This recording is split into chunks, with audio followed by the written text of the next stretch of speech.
Di zaman Syekh Abdurrahman Ad-Dibai, pengarang Maulid Tiba, suatu ketika beliau ingin berziarah ke makam Nabi Muhammad SAW dengan rombongannya.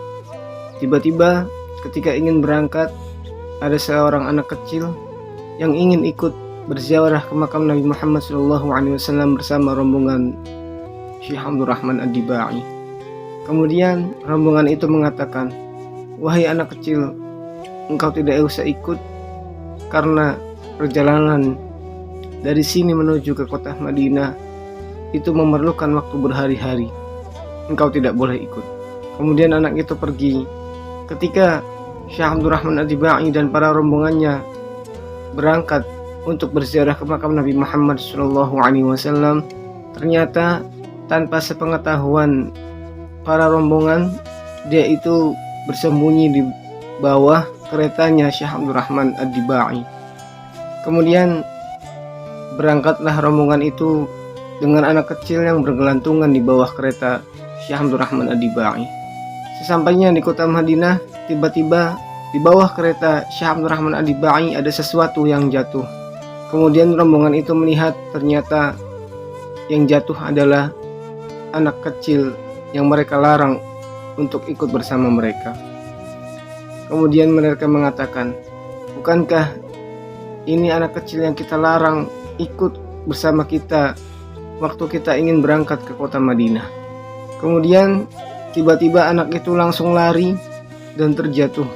Tetapi karena hatinya bahagia telah sampai di kota Madinah, saking bahagianya dia mengambil debu kota Madinah itu dan mengusapkannya ke wajahnya, dan dia melakukannya terus-menerus sampai dia meninggal dunia. Anak kecil itu meninggal dunia dengan membawa kecintaannya kepada Nabi Muhammad SAW. Anak kecil itu rela tidak makan, tidak minum, tidak tidur berhari-hari demi bisa berziarah kepada makam Nabi Muhammad SAW. Kemudian anak kecil itu dikuburkan oleh Syekh Abdurrahman Ad-Dibai di kota Madinah. Lalu tahun berikutnya, karena Syekh Abdurrahman Ad-Dibai selalu berziarah ke makam Nabi Muhammad SAW setiap tahunnya, setelah berziarah ke makam Nabi Muhammad, beliau selalu ziarah ke anak kecil itu. Tetapi anehnya, setiap tahun Syekh Abdurrahman Ad-Dibai ziarah ke anak kecil itu, kuburan anak kecil itu terus bergeser sampai saat ini kuburan anak kecil itu ada di samping Masjid Nabawi, masjidnya Nabi Muhammad SAW.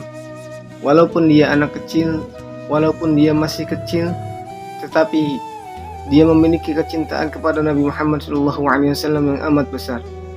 Bahkan sampai meninggalnya pun dia ingin berdekatan dengan Nabi Muhammad SAW. Semoga kisah ini bermanfaat. Wassalamualaikum warahmatullahi wabarakatuh.